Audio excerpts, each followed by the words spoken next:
Psaume 129, chant des montées. On m'a souvent combattu depuis ma jeunesse, qu'Israël le dise, on m'a souvent combattu depuis ma jeunesse, mais on ne m'a pas vaincu. Des laboureurs ont labouré mon dos, ils y ont tracé de longs sillons. L'Éternel est juste, il a coupé les cordes de ces méchants. Qu'ils soient couverts de honte et qu'ils reculent, tous ceux qui détestent Sion. Qu'ils soient comme l'herbe des toits qui sèche avant qu'on l'arrache. Le moissonneur n'en remplit pas sa main, celui qui lie les gerbes n'en fait pas une brassée, et les passants ne disent pas « Que la bénédiction de l'Éternel soit sur vous ». Nous vous bénissons au nom de l'Éternel. Psaume 130, chant des montées. Du fond du gouffre, je fais appel à toi, Éternel.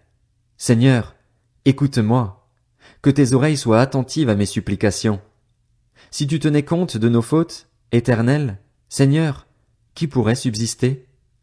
Mais le pardon se trouve auprès de toi afin qu'on te craigne. J'espère en l'Éternel de toute mon âme et je m'attends à sa promesse. Je compte sur le Seigneur plus que les gardes n'attendent le matin. Oui, plus que les gardes n'attendent le matin. Israël, mets ton espoir en l'Éternel, car c'est auprès de l'Éternel que se trouve la bonté, c'est auprès de lui que se trouve une généreuse libération. C'est lui qui rachètera Israël de toutes ses fautes. Psaume 131, chant des montées, de David. Éternel, je n'ai pas un cœur orgueilleux ni des regards hautains, et je ne m'engage pas dans des projets trop grands et trop élevés pour moi. Au contraire, je suis calme et tranquille comme un enfant sevré qui se trouve avec sa mère, je suis comme un enfant sevré. Israël, mets ton espoir en l'Éternel dès maintenant et pour toujours. Psaume 132, chant des montées.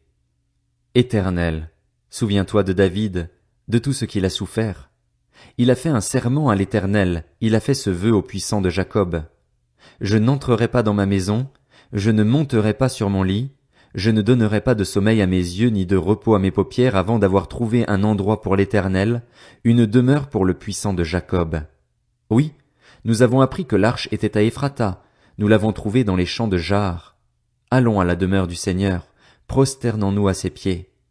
Lève-toi, Éternel, viens à ton lieu de repos, toi et l'arche où réside ta force. Que tes prêtres aient la justice pour habit et que tes fidèles poussent des cris de joie. À cause de ton serviteur David, ne repousse pas celui que tu as désigné par onction. L'Éternel a fait ce serment véridique à David, et il ne reviendra pas sur ce qu'il a promis. Je mettrai sur ton trône un de tes enfants.